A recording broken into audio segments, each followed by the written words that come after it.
చాలా సంతోషం. ఇవాళ రేపు సర్పంచ్ ఎన్నికలు గెలవడం పెద్ద ఛాలెంజ్.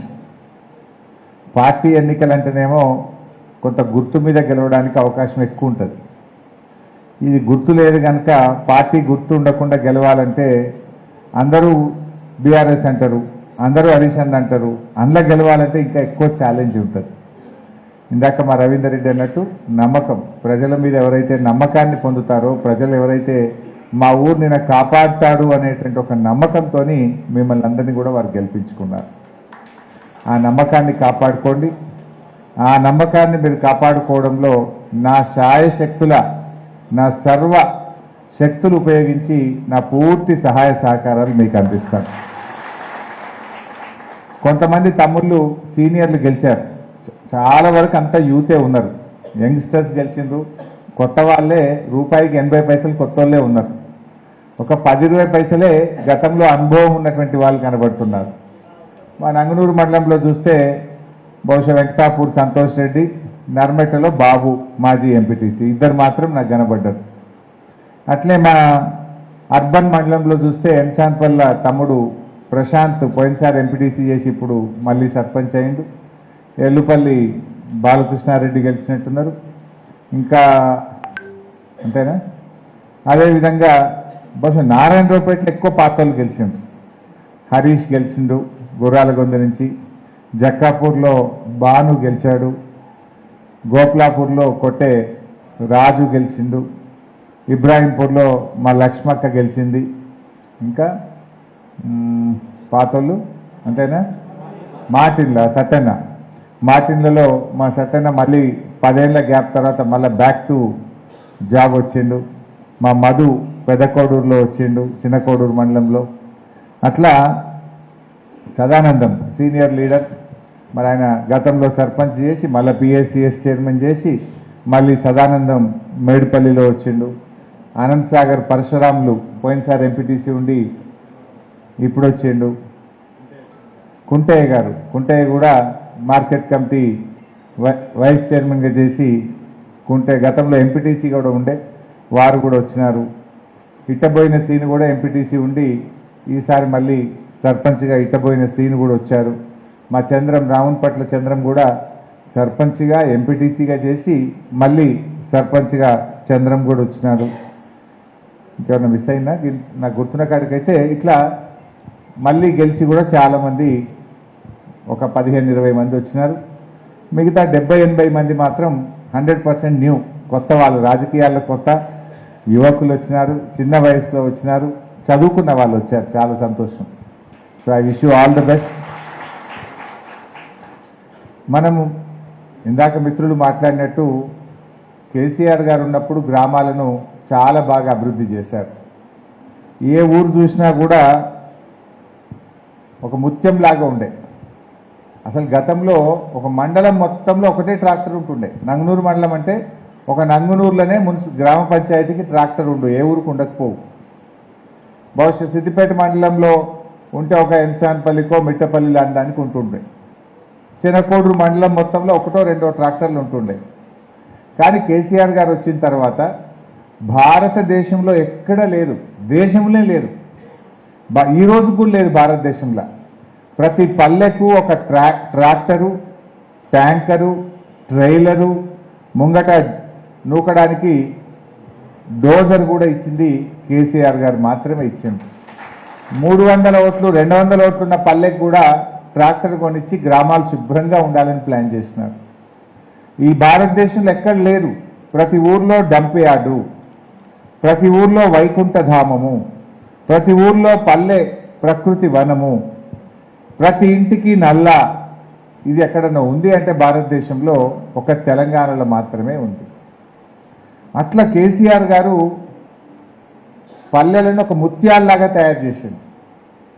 కానీ కాంగ్రెస్ గవర్నమెంట్ పోయిన 2 ఏళ్ళు సర్పంచులను పెట్టక, గ్రామ పంచాయతీ ఎలక్షన్లు జరపక, ₹1 కూడా పల్లె ప్రగతి నిధులు గ్రామాలకు ఇవ్వక మురికి కూపాలుగా మారిపోయినాయి. ముత్యాల్లాగా కేసీఆర్ గారు గ్రామ పంచాయతీలు తయారు చేస్తే 2 ఏళ్ల కాంగ్రెస్ పాలనలో అవి మురికి కూపాలుగా మారిపోయినటువంటి పరిస్థితి. అంటే ఎంతో ఆదర్శంగా అద్భుతంగా గ్రామాల్ని మనం తయారు చేసుకున్నాం. అసలు గ్రామాలంటే తెలంగాణ పల్లెలకు దేశంలో అవార్డులు అంటూ ఇస్తే అసలు తెలంగాణ పల్లెల పేర్లు లేకుండా అవార్డులు ఉండకపోవు.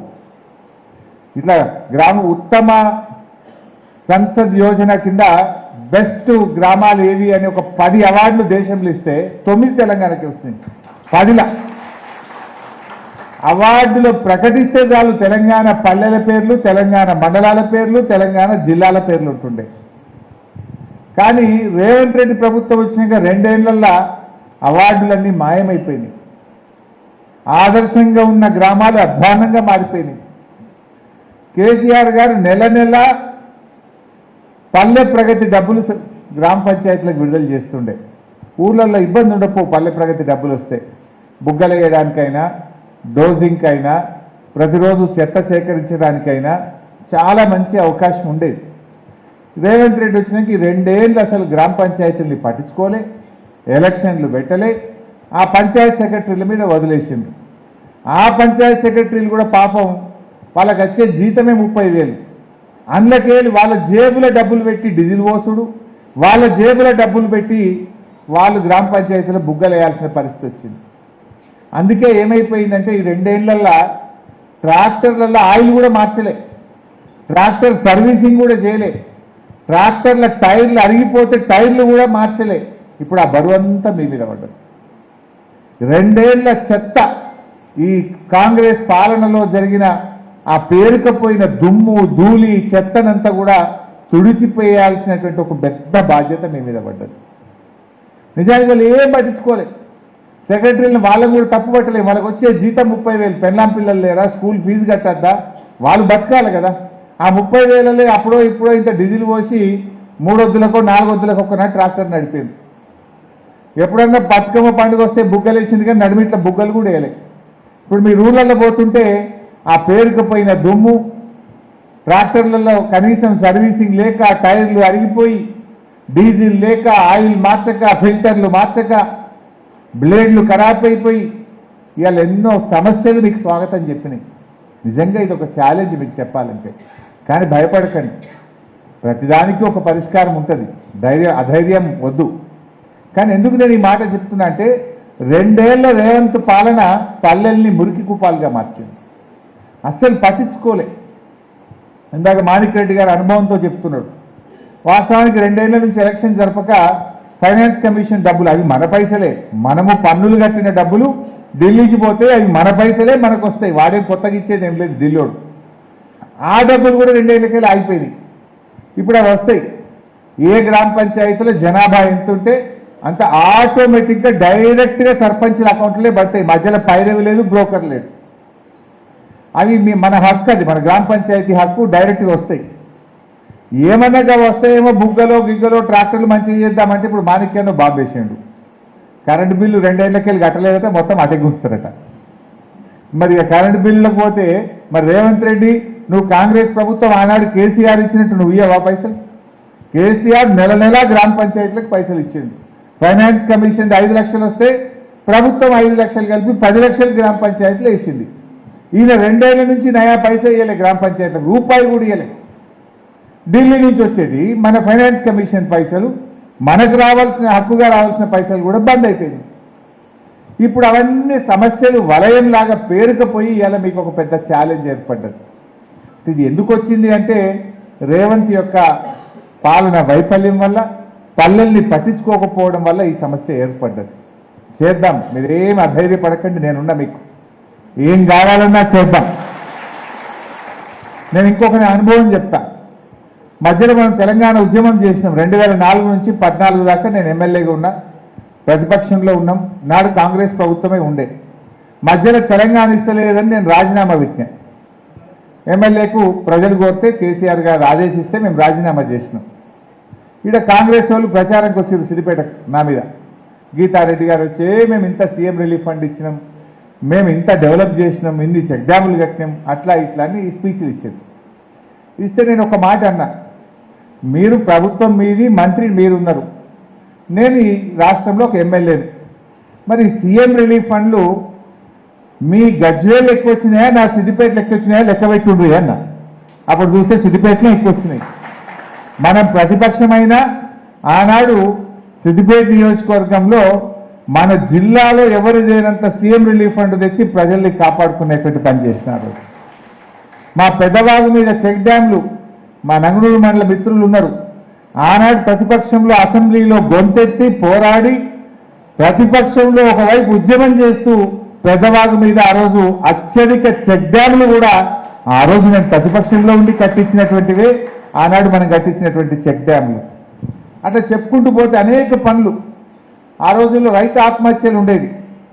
చాలా మంది రైతులు చనిపోతే అప్పుడు 1,50,000 రూపాయలు ఇద్దరు ఆత్మహత్య చేసుకుంటే, అంత కష్టకాలంలో కూడా అత్యధికంగా డబ్బులు కూడా పోరాడి రైతులకు ఆ 1,50,000 కూడా ఇప్పించేవాళ్ళం. ఆపద్బంధు అనే పథకం ఉంటుండే, ఎవరైనా చనిపోతే 50,000 రూపాయలు ఇచ్చేది. అత్యధికంగా ఆపద్బంధు డబ్బులు కూడా సిద్దిపేటకే తీసుకొచ్చినాం. పాత సర్పంచులు పాత లీడర్లకు గుర్తుంటుంది, అప్పుడు కరువు పడి మక్కలు ఎండిపోయినాయి. మక్కలు ఎండిపోతే ఇన్సూరెన్స్ రావాలి. నేను స్వయంగా ఇన్సూరెన్స్ ఆఫీస్కు పోయి మనోళ్ళందరం కొట్లాడి రాష్ట్రంలోనే పంటల బీమా పథకం కింద మక్కలు ఎండిపోయిన రైతులకు అత్యధిక డబ్బులు కూడా మన సిద్దిపేటకే తీసుకొచ్చుకున్నాం ఆ రోజుల్లో. ఇట్లా చెప్తే చాలా ఉంటాయి. అంటే అప్పుడు అంతా మక్కనే ఎద్దు. ఇప్పుడు నీళ్ళు వచ్చినాక మక్కలు బంద్ అయిపోయినాయి. అప్పుడు యాసంగి పంట అంటే రూపాయికి బారణ మక్కనే ఉండు, చారణ మందం యాన్నంత వరి ఉంటే ఉండు, లేకపోతే ఉండకపోవు. ఇప్పుడు కాళేశ్వరం వచ్చినాక అంతా మారిపోయింది. ఒకసారి యాడ్ చేసుకుంటే 2017-18 ఇలా చాలామంది సీనియర్లు కనబడుతున్నారు నాకు. 2017-18కి ముందు యాసంగి పంటలో ఎన్ని ఎకరాల వరేద్దురు సిద్దిపేటలో అంటే 7-8 వేల ఎకరాలు ఉంటుండే యాసంగికి. నంగునూరులో 3,000, చిన్నకోడూరులో ఒక 3,000 ఉంటే ఈ రూరల్ మండలం సిద్దిపేట అప్పుడు ఒకటే మండలం ఉంటుండే, ఈడొక 4-5 వేలు పెద్ద మండలం. అంతా కలిపితే 8-10 వేల ఎకరాలకు మించి యాసంగి పంటలో వరి వేయకపోదు. అయితే మక్కనో ఇంత సన్ఫ్లవరో ఒక 8 మందం అయితే పడావే ఉంటుండే, ఏం వేయకపోదు. ఇప్పుడు ఏడికొచ్చింది 8,000 ఎకరాల వరి పోయి 80,000 ఎకరాల వరి ఇలా సిద్దిపేటలో సాగైతుంది. 8,000 ఎకరాల వరి ఎక్కడ, 80,000 ఎకరాల వరి ఎక్కడ? ఇది ఎన్ని రోజులలో అయింది? ఒక్క 6-7 ఏళ్ల కిందనే. కాళేశ్వరం నీళ్లు సిద్దిపేట నేలను ముద్దాడితే ఈ ప్రాంత రూపురేఖలే మారినాయి. అప్పుడు యాసంగి పంట అంటే 5 ఎకరాలు ఉన్న రైతు కూడా ఎకరమో అర్ధెకరమో గంటే నాటేసుకుందాం. ఎందుకంటే నీళ్లు ఉండే, బావిల నీళ్ళు తగ్గుతుండే, బోర్లు ఎండిపోతుండే. మా అంటే 1 ఎకరం వేద్దురు. ఇప్పుడు చూడండి, 5 ఉంటే 5 బరాబర్ వేస్తాడు, 3 ఉంటే 3 ఎకరాలు బరాబర్. ఏనన్నా అసలు గింత ఖాళీగా కనబడుతుంది. ఈరోజు 80,000 ఎకరాల వరి ఈరోజు సిద్దిపేటలో సాగైతుందంటే నాడు కేసీఆర్ గారు ప్రభుత్వం తెచ్చిన కాళేశ్వరం ప్రాజెక్టు కాదా? రేవంత్ రెడ్డి గారు హైదరాబాద్లో కూర్చొని కాళేశ్వరం కూలింది అంటాడు. మరి కాళేశ్వరం కూలితే మా రంగనాయక సాగర్ కాలువల సిద్దిపేటలో 80,000 ఎకరాల పంటకు నీళ్లు వస్తున్నాయే, అది కాళేశ్వరం నీళ్లు కాకపోతే గాలికి వచ్చినాయా? ఆకాశంలోకి రేవంత్ రెడ్డి పోతుండా? రంగనాయక సాగర్ కాళేశ్వరంలో గట్టలేదా?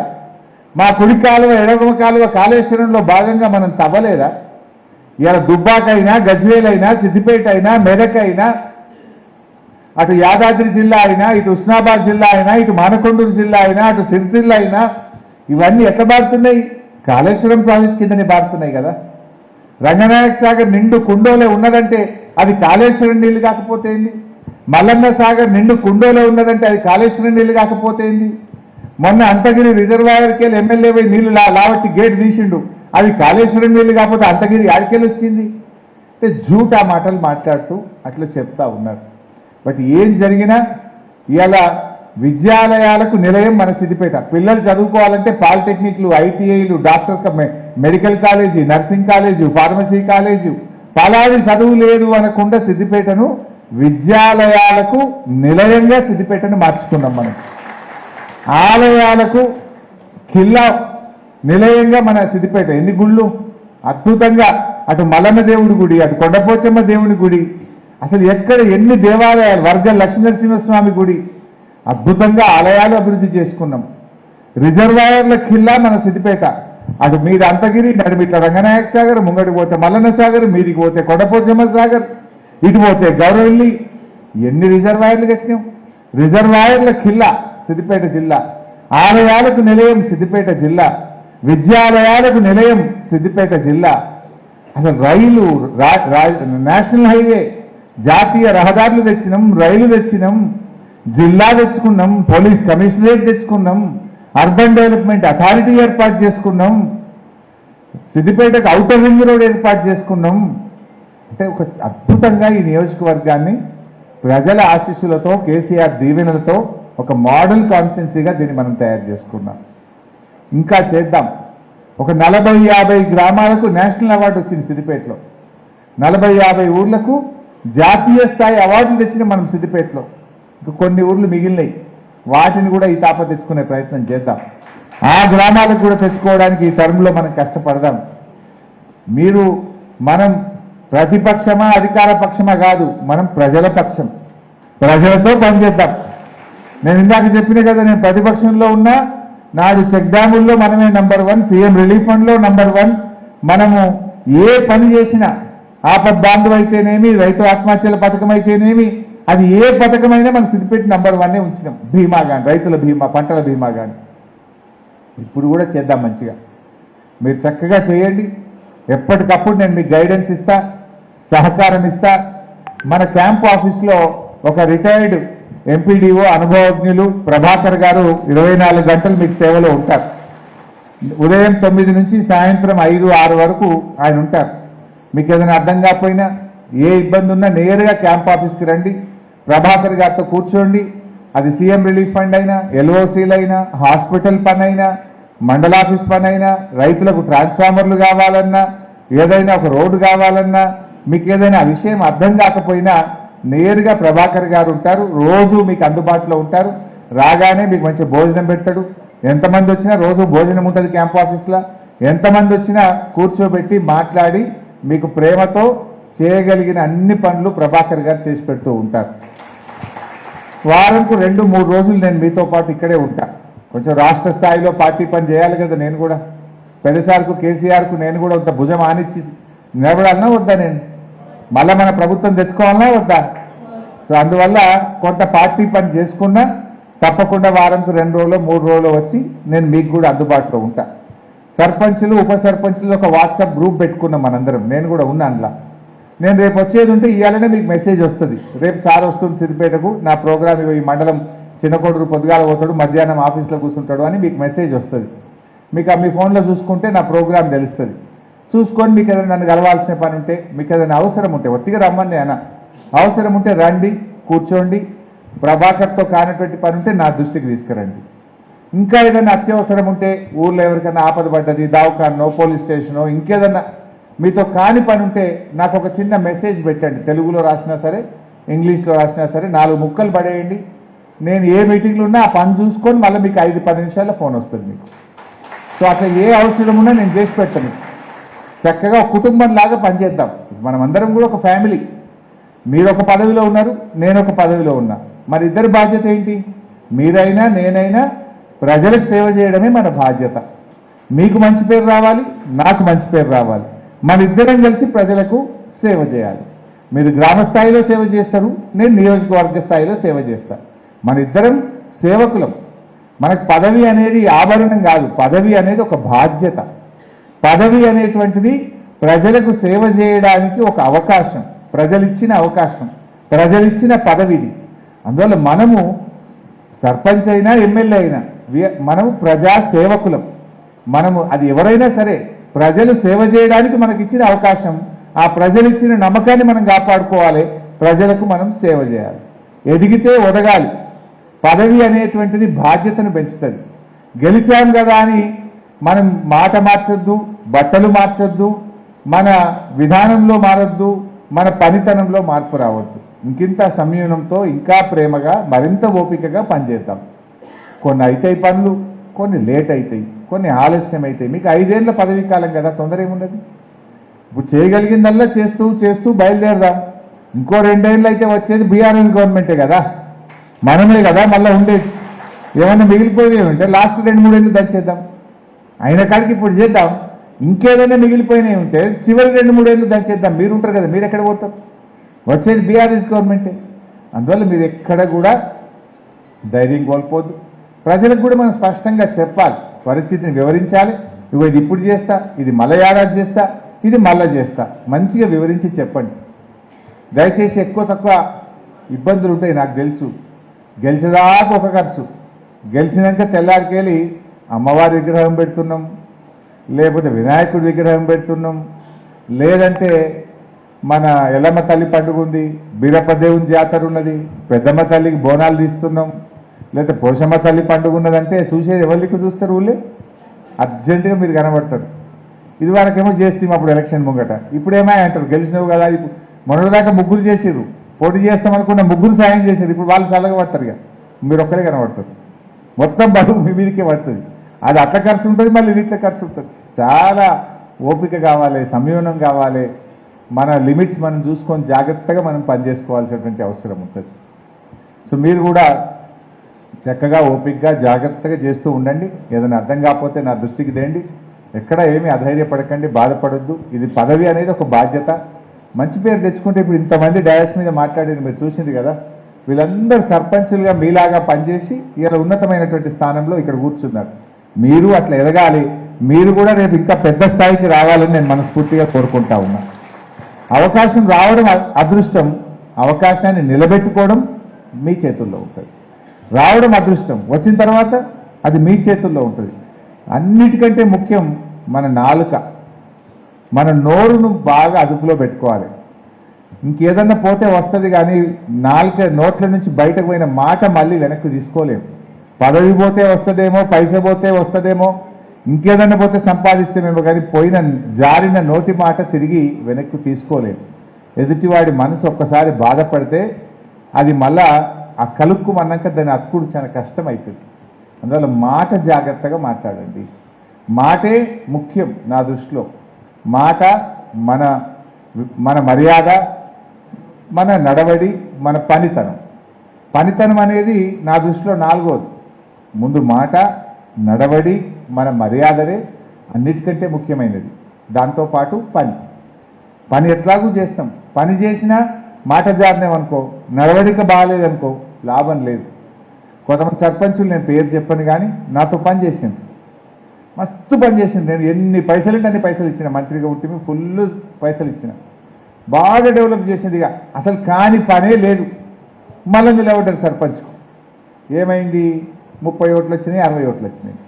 మరి 20 డెవలప్మెంట్ అంతా ఇన్ని రోడ్లు వేస్తేవి, గుళ్ళు కట్టివి, కుల సంఘాలు కట్టివి, మహిళా సంఘం కట్టివి, వాటర్ ట్యాంకులు కట్టివి, బుగ్గలు వేస్తేవి, ఐ మాస్క్ లైట్లు పెట్టివి, ఇన్ని చేసిన సర్పంచ్ మళ్ళీ నిలబడితే 50-60 ఓట్లు వచ్చినాయి. ఏమైందంటూ? నీ నడవడిక దెబ్బతిన్నది, నీ మాట ఎక్కడో పోయింది, నీలో ఒక అహంకారం అనే ఒక మార్పు వాళ్ళు చూసిండ్రు. నువ్వు ఎంత డెవలప్మెంట్ చేసినా బండకేసి కొట్టింది. అందువల్ల మాట మర్యాద, నడవడిక అనేది చాలా చాలా ముఖ్యమైంది.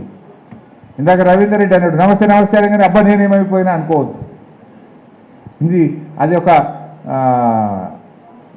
నెగటివ్గా చెప్పొద్దు, కానీ ముళ్ళ కిరీటం లాంటిది. పదవి అనేది అందరికీ జవాబుదారీతనం ఉంటుంది. మనకు వీఆర్ మోర్ రెస్పాన్సిబుల్. నిన్నటిదాకా నీ భార్య పిల్లలకు, నీ భర్త పిల్లలకు ఎంత టైం ఇచ్చినావో రేపటి నుంచి అంత ఇయ్యలేవు. నువ్వు ఇంట్లో కొడుకు జ్వరం వస్తుంది, కానీ నీకు పదవి బాధ్యత ఉంది కనుక కొడుకు జ్వరం వచ్చినా నువ్వు పోయి పని చేయాల్సి వస్తుంది. కొన్ని సందర్భాల్లో తప్పదు. ఊళ్ళో ఎవరికో యాక్సిడెంట్ అయింది, ఊళ్ళో ఎక్కడ కులం ఏదో పండుగ ఉన్నదంటే కొడుకు జ్వరం వచ్చినా నువ్వు పని చేయాల్సి వస్తుంది. అట్లాంటి సందర్భాలు వస్తాయి ఇప్పుడు పదవిలో. ఇంట్లో భార్యకు జ్వరం ఉంటుంది, మనం పని చేయాల్సిన పరిస్థితి ఏర్పడుతుంది. అంటే పదవిలో అట్లాంటి కొన్ని ఛాలెంజెస్ కూడా ఉంటాయి. అట్లా ఎన్నో ఛాలెంజెస్ మేము కూడా ఎదుర్కొంటుంటాం.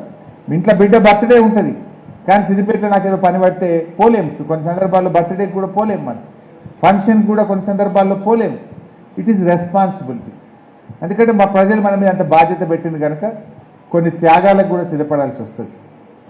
కొన్నిటిని వదులుకోవాలి. మన వ్యక్తిగతమైనటువంటి విషయాలు కానీ, వ్యక్తిగతంగా మన కుటుంబ పరంగా ఉండే బాధ్యతల్ని కూడా అవసరమైతే కొన్ని సందర్భాల్లో మిస్ అవుతుంటాం. అప్పుడే మనకు మంచి పేరు వస్తుంది, అప్పుడే ప్రజలు మనల్ని గౌరవిస్తారు, ప్రజలు మనను ప్రేమిస్తారు. సో అట్లా చక్కగా ముందుకు పోదాం. ఇది ఓన్లీ బిగినింగ్. ఇవాళ యాక్చువల్గా మళ్ళొకసారి మీతో మంచి కూర్చుంటుంది, నేను మండల్ వైజ్ కూర్చొని మీ మాటలన్నీ కూడా విని మీతో ఇంకా డీటెయిల్గా కూడా మంచిగా ఒక్కొక్క మండలం మన క్యాంప్ ఆఫీస్తో కూర్చొని వచ్చినప్పుడల్లా ఒక మండలంతో కూర్చుందాం, మాట్లాడుకుందాం. మంచి డీటెయిల్గా మాట్లాడి అధికారులను కూడా మీకు పరిచయం చేసి పని ఎట్లా తీసుకోవాలి, పని ఎట్లా అవుతుంది, ఏ పని ఎట్లా తీసుకోవాలి, వాటి మీద వివరంగా మండల్ వైజ్ కూర్చోబెట్టి మీకు ఇంకా నేను వివరిస్తా, మీకు గైడ్ చేస్తా. మనం కలిసి ముందుకు పోదాం. మరొకసారి మీ అందరికీ పేరు పేరున శుభాకాంక్షలు, అభినందనలు. ఇప్పుడు ఒక్కొక్క మండల్ వైజ్ పిలుచుకుంటారు. ఇంకొక మాట, చివరి మాట మర్చిపోయినా, గెలిచినాం కదా మనందరం, మీ మీద ఓడిపోయిన వాళ్ళు ఉంటారు. డెఫినెట్గా బాధ ఉంటుంది, ఫ్రస్ట్రేషన్ ఉంటుంది. మేము మీకు ఎట్లా ఒకట్లా గీత పెట్టాలని చూస్తుంటాడు. చిన్న గీత అంత తప్పు దొరికితే ఇంత పెద్దగా చూపిస్తారు. అయితే నేను కూడా మీతో కోరేది, గెలిచిన తర్వాత మనం అన్నీ వదిలిపెట్టాలి. వాళ్ళకు కూడా మీకు మాజీ సర్పంచ్లు ఉంటారు, మాజీ ఎంపీటీసీలు ఉంటారు. ఇది ఏముంది ఇంత మర్యాదగా అన్నా బాగున్నావి అంటే అయిపోయి. మనం కూడా ఏదో పెద్ద మనిషి అయినా వాళ్ళ మీద గెలిచినామని వాళ్ళని అవమానపరచుడో, జర నవ్వినట్టు చేసుడో, జర వాళ్ళని హెకిల్ చేస్తే ఏమవుతుందంటే ఒక 4 వద్దులు బాగానే ఉంటుంది. ఒక 6 నెలల తర్వాత ఏమవుతుంది, ఇక ఆడు ఏదో మోరీ తీయకపోతే అది ఫోటో పెడుతుంటాడు గ్రూప్లో, గ్రామ పంచాయతీ గ్రూప్లో వేసేస్తాడు. ఏదో చిన్నది ఎత్తుతూ ఉంటారు, వేస్తూ ఉంటారు. అందువల్ల నేనేమంటా అంటే ఓడిపోయిన వాళ్ళని కూడా మనం అట్లా తక్కువ చూడకూడదు. గెలిచింది, ప్రజలు నీకు అవకాశం ఇచ్చింది, అయిపోయాయి. ఇక వాళ్ళకు కూడా మర్యాద ఇయ్యింది. నేను వాళ్ళకు కూడా చెప్తున్నా, అరే బాబు ఓడిపోయినామని మీరు అట్లా సతాయించద్దు. గ్రామ అభివృద్ధి ముఖ్యం, గ్రామం ముఖ్యం. మీరు కూడా కొంత ఓపిక తెచ్చుకోవాలి. ప్రజలు మీరు అవకాశం ఇవ్వనప్పుడు దాన్ని ఫీల్ కావద్దు. భవిష్యత్తు కోసం ఇంకా ఓపికగా పనిచేయండి. ఎలక్షన్లు అయిపోయినాక ఇక రోజు రాజకీయం చేయదు ఊళ్ళే అని నేను వాళ్ళకు చెప్తుంటా అప్పుడప్పుడు కలిసినప్పుడు. మీకు కూడా నేను చెప్పేది ఏంటంటే మనం కూడా అందులోకి పోవద్దు. ఆ ఓడిపోయిన వాళ్ళను కూడా వదిలేసి మన పని మనం చేసుకుంటూ పోదాం. కనబట్టి మర్యాదగా మాట్లాడండి, ప్రేమగా మాట్లాడండి. ఇది కూడా నా చిన్న సూచన. సర్పంచ్ ఉప సర్పంచ్ మధ్య కూడా రిలేషన్ బాగాలేకపోతే కూడా గ్రామ పంచాయతీలో చాలా చిక్కులు వస్తాయి. వీలైనంత వరకు వాళ్ళని కూడా కలుపుకొని పోతేనే, సమన్వయంతో పనిచేస్తేనే గ్రామ అభివృద్ధి బాగుంటుంది. ఉప సర్పంచ్ గౌరవం ఉప సర్పంచ్కి ఇవ్వండి, సర్పంచ్ గారి గౌరవం సర్పంచ్కి ఇవ్వండి. కలిసిమెలిసి పనిచేయగలిగితే అద్భుతమైనటువంటి ఫలితాలు మనం సాధించగలుగుతాం. ఇందాక కొంతమంది చెప్పిన నేను 3 సార్లు సర్పంచ్ అయ్యిండు, 4 సార్లు సర్పంచ్ అయ్యిండు, సెకండ్ టైం యునానిమస్ అయ్యిండు అని ఎందుకు చెప్పినా, వాళ్ళు దే ఆర్ ద ఎగ్జాంపుల్స్, అంటే వాళ్ళు సక్సెసెస్. అట్లా మీరు కూడా సక్సెస్ కావాలి, అట్లా మీరు కూడా పేరు తెచ్చుకోవాలని కోరుకుంటూ జై తెలంగాణ.